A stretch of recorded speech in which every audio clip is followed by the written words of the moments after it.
Good morning Gayatri గారు. ఏంటారు డల్గా ఉన్నారు? ఏముంది, మామూలే. ఇంట్లో ప్రాబ్లమ్స్. టికెట్ ఇవ్వండి.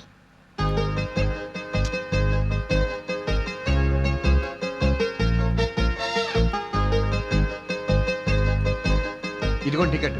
ఆ స్క్వాడ్ ఇన్స్పెక్టర్ రాకుండా డోంట్ మూవ్. ఇదిగోండి టికెట్, చూసుకోండి. ఒకసారి నాకు ఇవ్వండి సార్, నేను చూస్తాను. బాస్ లవ్ లెటర్స్ అసిస్టెంట్ చూడకూడదు. ఇంటి సమస్యలు రోజు రోజుకి పెరిగిపోతున్నాయి కాబట్టి మనం పెళ్లి చేసుకుందాం. రా. సార్ సార్, ఏంటండి పబ్లిక్ లో ఇది? ఏదైనా లాడ్జ్కి వెళ్దాం. చిచి, నేను ఆ టైప్ కాదు. ఏదో డ్రీమ్ లోకి వెళ్ళి పట్టాభి. ఆల్రెడీ కొత్త టికెట్ ఇచ్చేసాను సార్. కానీ ఆ టికెట్ వెనకాల వెనక ముందు నేను చూసుకుంటాను. గాయత్రి, మన ఇంటి అడ్రస్ కొంచెం. ఈ అమ్మాయి మన ఆర్టీసీ డ్రైవర్ గోవిందరావు గారు అమ్మాయి. వాట్? మన మన గోవిందరావు అంకుల్ కూతురా? చూసావా గణేష్, పూర్వం ప్రేమలేఖలు పావురాల ద్వారా పంపించేవారు, తర్వాత పోస్ట్ ద్వారా, తర్వాత ఫోన్లోను, ప్రస్తుతం ఇంటర్నెట్ ద్వారా కూడా పంపిస్తున్నారు. ఈ అందాల రాసి మన ఆర్టీసీ బిడ్డ కదా, అందుకని టికెట్ లేఖలు పంపిస్తుంది. Thank you, bye. సార్, మీరు లవ్ లో పడిపోయారు. ఆర్టీసీ మళ్ళీ లాస్ట్ లో పడిపోతుంది. డోంట్ వరీ, పెళ్లి అయిపోగానే రికవరీ చేసేద్దాం. నువ్వు అర్జెంట్ గా బస్సు తీసుకుని మా ఇంటికి వచ్చాయి. అలాగే సార్. తాంబూలాలు తీసుకోవడానికి వెళ్ళాలి. అలాగే సార్. ఏయ్! నేను చందాలు అడుక్కోవడానికి రాలేదు తాతగారు. మరి సార్ సార్ నమస్కారం సార్. మీరేంటి? మీరు పెద్దవారు, మీరు నాకు నమస్కారం చేయకూడదు. ఎవర్రా వీళ్ళు? మా స్క్వాడ్ ఇన్స్పెక్టర్ గారు. నాన్న ఏంటి సార్ ఎలా వచ్చారు? లోపలికి వెళ్ళి మాట్లాడుకుందాం. రండి సార్, రండి రండి రండి. ఇలా కూర్చోండి సార్. అయ్యో లేవండి సార్. Sorry sir. Idiot! కూర్చోండి. చెప్పండి సార్. పెళ్లి సంబంధం మాట్లాడదామని. పెళ్లి సంబంధమా? ఎవరికి సార్? మీ రెండో అమ్మాయి గాయత్రి గురించి. మా గాయత్రిక. ఆ. మీ అబ్బాయికి చేసుకుంటారా సార్? అబ్బాయా? నాకు అబ్బాయి ఏంటి? నేనే పెళ్లి కానీ అబ్బాయిని. ఇప్పటిదాకా పెళ్లి కాకపోవడం ఏంటి? ఏమన్నా ప్రాబ్లమా? No problem. నచ్చిన అమ్మాయి దొరక ఇప్పుడు దాకా వెయిట్ చేసాం. మీ గాయత్రి ఇప్పుడు నాకు బాగా నచ్చేసింది. మా గాయత్రితో పెళ్లి? 2 నెలలుగా మీ అమ్మాయి మా బాసు తెగ ప్రేమించేసుకుంటున్నారు. నా మనవరాలు ఇతన్ని ప్రేమించిందా? మీరు నమ్మటం లేదు కదూ. చాలా రోజులు నేను నమ్మలా, కానీ బస్ టికెట్ల వెనక లవ్ లెటర్ చూశాక కన్ఫర్మ్ చేసేసుకున్నా. గుడ్. గాయత్రికి నేనంటే ప్రాణం. మా ఇద్దరి మధ్య 20 ఏళ్ళ తేడా ఉన్నా కూడా పెళ్లికి పెద్ద ప్రాబ్లం ఏమి ఉండదు. గాయత్రి, గాయత్రి ఇలా రా. దా. ఏంటి నాన్న? ఏంటమ్మా ఇది? హలో మై డియర్ గాయత్రి, వచ్చేసా. నీకోసమే సకుటుంబ సపరివార సమేతంగా వచ్చేసా. దేనికి? తాంబూలను పుచ్చుకోవడానికి. తాంబూలాలేంటి? తాంబూలాలేంటి అనంత అమాయకంగా అడుగుతావే? ఈ వెధవను నువ్వు ప్రేమించేస్తున్నావుగా? నేను ప్రేమ కాదు, దావా. చెప్పు గాయత్రి, ఎవరికి భయపడొద్దు.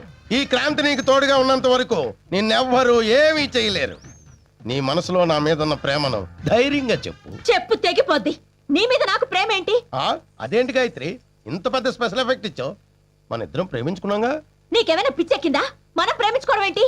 పళ్ళు రాలిపోతాయి. ఏమండే, మీ బాయ్ ఫ్రెండ్ ని డ్రీమ్ బాయ్ పట్టుకొని? ఛీ, వీడు నాకు డ్రీమ్ బాయ్ ఏంటి? డ్రీమ్ బాయ్ కాకపోతే ప్రేమించుకుందావరా, పెళ్లి చేసుకుందావరా, కలిసి ఉందావరా అని టికెట్ల మీద ఎందుకు రాసిచ్చావు?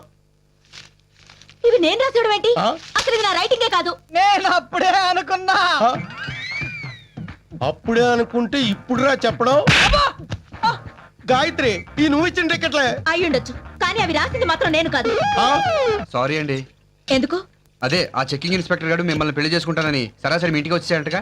అవును, ఎవడో వెధవ టికెట్ వెనక లవ్ లెటర్ రాస్తే అది చదివి ఈ వెధవ నేనే రాశాననుకుని ఇంటికి తాంబూలాలు పుచ్చుకోవడానికి వచ్చేసాడు. ఆహా.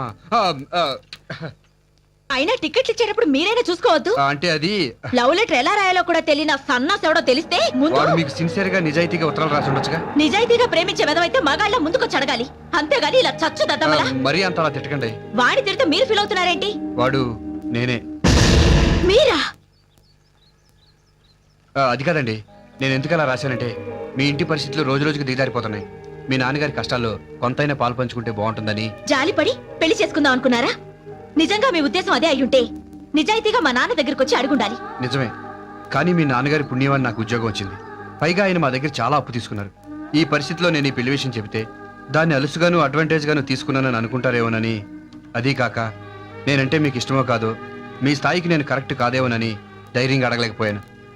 మీరు నన్ను పెళ్లి చేసుకుంటే మా నాన్న కష్టాలు తీరవు సరికదా, మరింత పెరుగుతాయి. దయచేసి ఇలాంటి సాయం చేసి మరింత కష్టపెట్టకండి.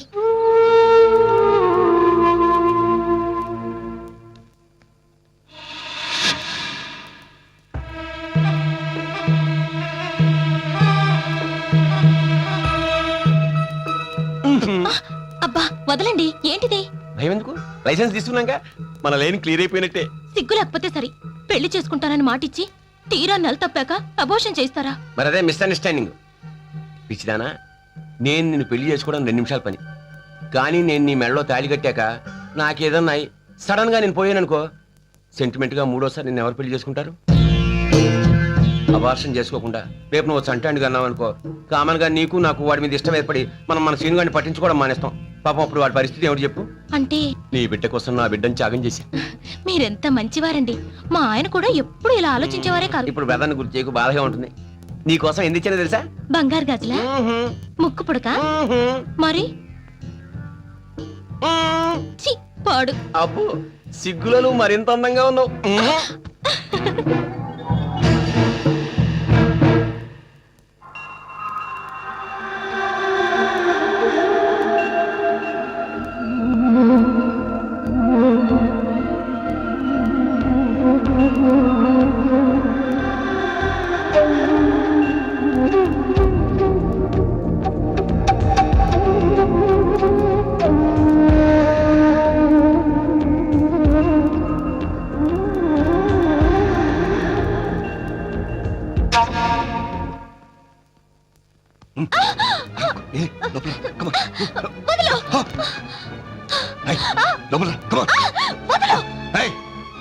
ఏంటే బెట్టు చేస్తున్నావు? మెట్టు దిగి వచ్చానా? నేను నీ మొగుణ్ణి. మొల్లతాడు కట్టుకుంటే మగాడు, మూరెడు పసుపు తాడికి 3 ముళ్ళు వేస్తే మొగుడు అవడు. ఓవర్ యాక్షన్ వద్దు. ఆఫ్టర్ ఆల్ పని మనిషివి. నేను పని మనిషినే, కానీ నువ్వు పనికి మాల మనిషివి. ఏం కూసావే?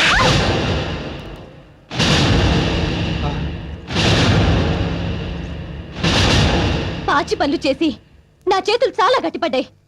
తిరిగి కొట్టానంటే దవడ పగిలిపోతుంది. నన్ను కొడతావా? ఏయ్! ఆగో! ఏ అధికారంతో నా మీద చేయి చేసుకుంటున్నావు? ఒక పూట అన్నం పెట్టావా? ఒక చీర తెచ్చావా? కనీసం ఒక మూల మల్లెపూలైనా తెచ్చిచ్చావా? ఓహో, ఈ సృష్టికారం చూసిన మగాడివయ్యావా? ఈ మహానుభావుని ఆదర్శంగా తీసుకున్నా ఆవిడ కొడుక్కి ఆడుకోవడానికి 4 బొమ్మలైనా తెచ్చి పడేస్తున్నాడు. ఆ మాత్రం సంపాదించే మగతనం కూడా నీకు లేదే? చూడు, ఆడది కోరుకునేది తన మొగుడి కండలు తిరిగే మగతనాన్ని కాదు, కష్టపడి సంపాదించే పనితనాన్ని. అది తెలుసుకో. క్షమించండి మావయ్య. నువ్వన్న ఈ 4 మాటలు కూడా అనడం చేతగా నసమర్థుణ్ణి. నాకు క్షమాపణలు ఎందుకులేమ్మా?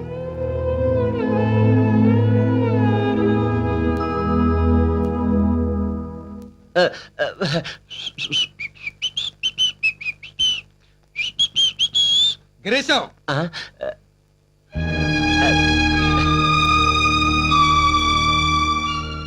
ఈ కొంపలో పెళ్లి కాని 2 ఆడపిల్లలు, పెళ్ళైనా కాపురానికి నోచుకొని ఒక కోడలు ఉన్నారు. నీకు మూడొస్తే ఈ ఇంటికి రావాలనిపిస్తే నా చెల్లెల కంటే ముందు నాకు చెప్పు.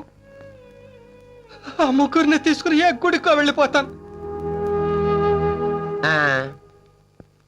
సరే, రామారాయ టూడియో కొంటానయ్యా, కానీ ఈ టూడియో నీదేనన్న గ్యారంటీ ఏంటి? ఇదేంటిది? సేవు పోగులు. ఇది నీదేనని గ్యారంటీ ఏంటి?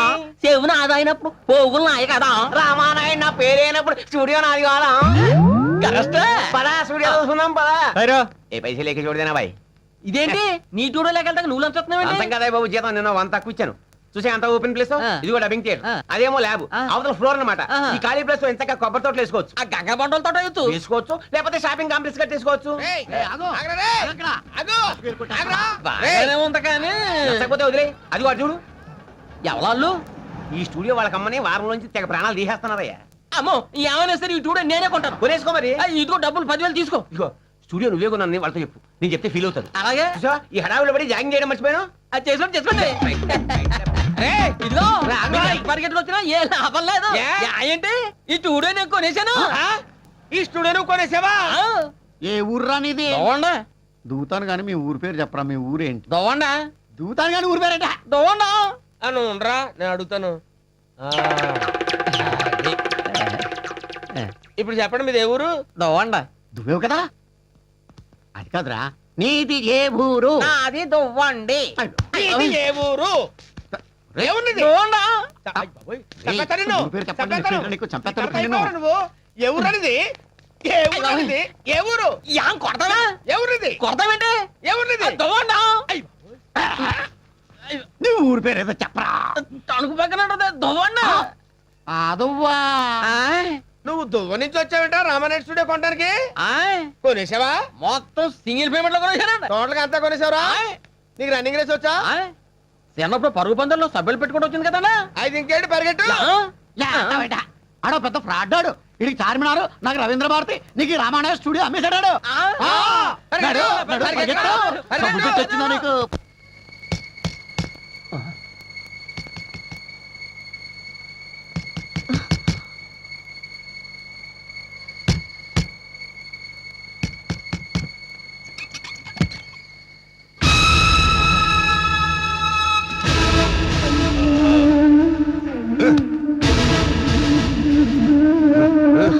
ఏ గంగా, ఏ గంగా, ఇదిగో ఇదిగో డబ్బు 10,000. 10 ఇళ్లలో సంవత్సరం పొడుగునా పాచి పని చేసినా నీకింత డబ్బు దొరకదు. ఏయ్, సంపాదిస్తేనే మగాడు, డబ్బు తెస్తేనే మొగుడు అన్నావుగా, తెచ్చా. డబ్బు తెచ్చాను. ఏ ముసలి, రోజు నా అప్పు తీర్చు గోల పెడుతున్నావుగా, తీసా. బ్యాడ్ లక్ అంటే ఇదే. ఆ కంటి ఆపరేషన్ కాస్త అయ్యి ఉంటే ఈ వాసలో దొంగ నోట్లో తెలిసిపోయేవి కదా. ఎరా ఈ ఒరిజినలేనా? హలో గోవిందరావు గారు, నమస్తే సార్. ఏంట్లో బిస్సు పేరు? చెయ్యత్రం మోతనం కాదు, సంపాదించడం నేర్చుకొని క్లాస్ స్పీకర్గా. అందుకే తెచ్చాను. ఇదిగా ఈ డబ్బు తీసుకుని వీళ్ళందరినీ తీసుకొని గుడికి వెళ్ళిపోండి. సారీ, ఇది తీసుకొని వెళ్ళండి. మళ్ళీ సారీ, రాత్రిపూట గుడి ఉన్నదిగా, ఓ పని చేయండి, సెకండ్ షో సినిమా తీసుకెళ్ళిపోండి. తెల్లారి దగ్గర రావద్దు. ఎందుకు తెలుసా? నాకు మూడు వచ్చేసింది. మొగుడుగా దాని మీద హక్కు వచ్చింది. హక్కు ఏంటో చూస్తున్నావు? తీసుకెళ్ళు.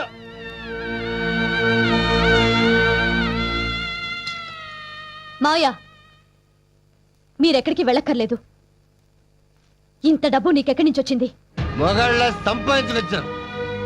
ఏ దరిద్ర పనిచేసి సంపాదించుకొచ్చావు? దరిద్రంగా కాదు, దర్జాగా నువ్వు అడిగిన డబ్బు పట్టుకొచ్చాను. పట్టుకొచ్చావా కొట్టుకొచ్చావా? ఏంటే అనుమానిస్తున్నా? అవును, నువ్వు 100 రూపాయలు తెచ్చుంటే అనుమానించేదాన్ని కాదు. బస్టాండ్ లో మూటలు మోసి తెచ్చుంటావని ఆనందించేదాన్ని. నువ్వు 50 రూపాయలు తెచ్చుంటే కష్టపడి ఏ రిక్షాయో తొక్కి తెచ్చుంటావనుకునేదాన్ని. కనీసం 5 రూపాయలు తెచ్చుంటే అడుక్కు తెచ్చుంటావనుకునేదాన్ని. ఏయ్, అడ్డదారిలో సంపాదించడం కాదురా, కష్టపడి 5 రూపాయలు సంపాదించు. అప్పుడు నేనే మావయ్య గారిని, అత్తయ్య గారిని, తాతయ్య గారిని అందరినీ గుడికి పంపించేసి నీ పక్కలోకి వస్తాను.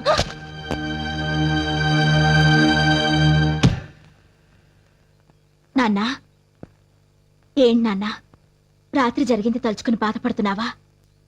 నా గురించి కాదమ్మా నా బాధ అంతా, గంగ గురించి. మీరందరూ ఉండగా నాకేం బాధ మావయ్య? ఇలాంటి కొడుకుని కన్నందుకు సిగ్గుపడుతున్నానమ్మా. మీరేం చేస్తారు మావయ్య? కష్టంలో సుఖం అవుతాడనుకున్నాను, కానీ ఇలా రోజు రోజుకి వాళ్ళలో ఫ్రస్ట్రేషన్ ముదిరి పర్వర్తెడ్గా తయారయ్యాడు. చెయ్యెత్తి కొట్టను లేను, నోరెత్తి తిట్టను లేను. గురుగారు ఏమైందిరా? మన జీకని పోలీసులు అరెస్ట్ చేశారండి. దేనికి? షాపులో దొంగతనం చేశాడంట.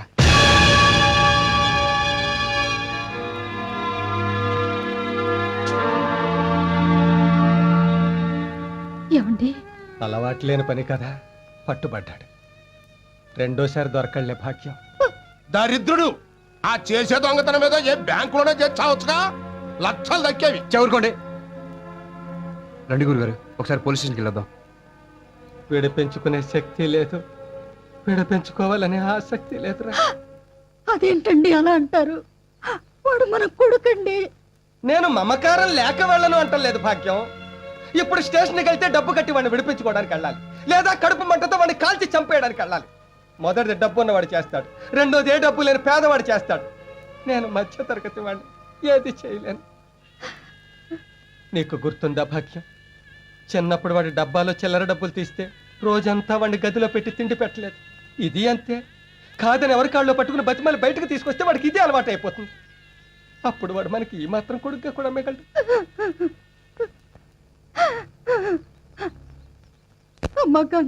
ఎసట్లో ఓ గ్లాసుడు బియ్యం తగ్గించి పెడతానత్తయ్య.